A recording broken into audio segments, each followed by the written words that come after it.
Members of a dysfunctional family are questioning what is going on, what their reality is all the time, and they know something is different and they don't know what's wrong.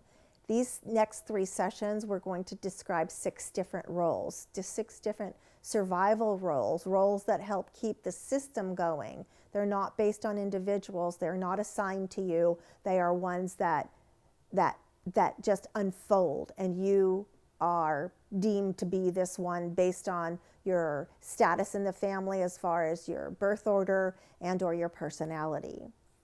Let's start first with the dependent person, and this is the person that's usually the one that's chemically addicted, or the person that's using whatever the dysfunctional behavior is, whether it's gambling or pornography, which you may not even know is going on, but you know something odd is going on in your home. Each one of these roles that we talk about, we're going to discuss how they feel the safest and what their purpose is for taking this role on, the name of the role, what the person is experiencing on the inside, those core feelings, what the person looks like on the outside, what the payoff is for them, because there's a benefit for each one of these roles. There's something we get out of it, and then what we look like when we're not using, when we're not getting better, and then what happens and what it looks like when we do get and seek help and do something with the information we give. Okay, we're going to start first with the dependent personality. And the dependent personality, of course, is using whatever the behavior is or whatever the substance is to get relief from pain. And the core feelings that are going on inside for them are pain, shame, inadequacy, so a plethora of feelings, guilt, hurt.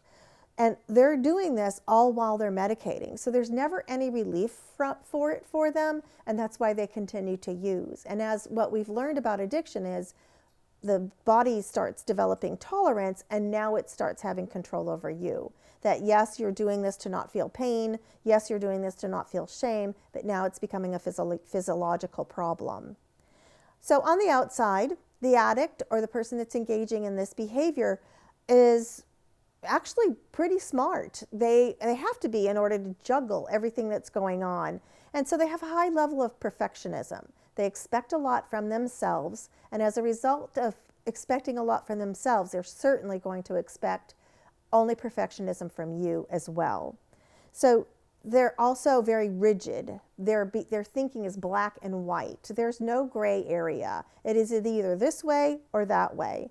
And because they expect perfectionism, there's a lot of blaming that goes on. And because I am perfect, Mr. User or Mrs. User, or the person that's engaging in this behavior, I have to blame other people. So it's not going well, can't blame myself, so I'm going to blame you. And if you're, depending on the substance that you're using, and even some behaviors, we get this blackout period where we actually have no memory of what we did because we've engaged so much in the activity or the substance, and the brain literally doesn't register what's going on. And then as a result, people are starting to say, you did this or you're not doing this, and they don't believe them, so they start withdrawing from other people. They start feeling judged. They don't like being confronted. They don't want anyone to see their pain, so they're going to withdraw and not become part. Intimacy is extremely difficult for them, and they're unlikely to engage in it at all. So even though you love this person and you want them to get better and you want to talk about it, they are not going to.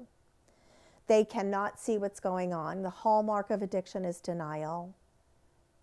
And therefore, until they're ready to get help, there's nothing that you can do shy of an intervention, which is a whole other topic. But the payoff for them is to have complete relief from pain. And what happens if they don't get help? Because this is a progressive disease, eventually they're most likely going to die. It's very unfortunate.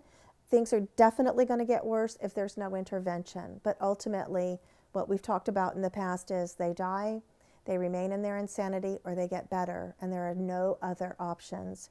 But finally, if they get help and they take responsibility and they start recognizing to get sober and free of whatever the behavior is they're engaging in, then they will get stronger emotionally, physically, and spiritually. Okay, that's the dependent person. Let's talk about the second role, which is usually another adult role, which is the prime enabler. And the purpose, the person that feels the safest, that's engaging in this behavior, they feel the safest being in control because their situation's so out of control because the person that's using is dictating everything. They're constantly trying to spin all the plates that are going on. So on the inside, they're experiencing pain, just like the person that's using, except while the person that's using is also experiencing shame, the prime enabler is feeling angry. I didn't sign up for this. This is not what I dealt with. And it might even be likely that they grew up in this and swore they would never marry anyone like this, or they'd never get themselves in this situation again. And over time, what happens, they end up developing the same feelings and behaviors that the user does, even though they might not be using, or they may start using. They may start medicating to deal with the anxiety, to help deal with the hurt, and feel like they have some sense of control. So that's what's going on for them internally. On the outside, visibly, their qualities are they're great keepers of secrets. You are not going to find out what's going on in my house. And I'm going to instruct the kids. These are things you talk about. These are things you don't talk about. Because they're fearful that if you see what's going on in my house, you will judge me and you won't love me, you won't like me. And you will leave if people find out. You won't want to be my friend anymore.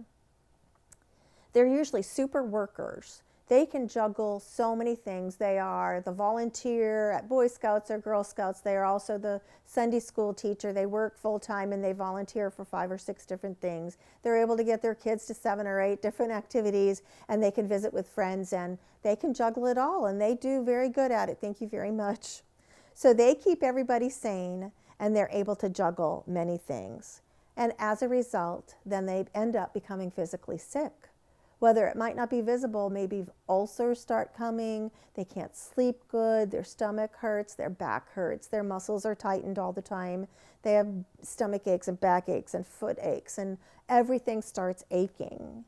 And then their self-esteem starts to plummet because they're trying so hard to do so many things that not one thing is done extremely well. So it affects their self-esteem. And when things don't go well, it's all my fault. And not only do they believe that, but they're probably being told that as well. Because remember, the person that's using or the addict cannot take responsibility, so they're going to blame it on someone else. Okay, so that's what's going on the outside and the inside for the prime enabler. And the reason that the purpose that is offered for the person that's engaging as the prime enabler is they bring responsibility to the family. They're the ones that keep everything controlled. And that's the payoff for them. Some kind of sense of control in an out of control situation. And they don't see any way out of it. They just feel hopeless. So they just keep on doing this for years until sometimes they're just zapped. Their energy, their physical, their spiritual, everything's just drained from them.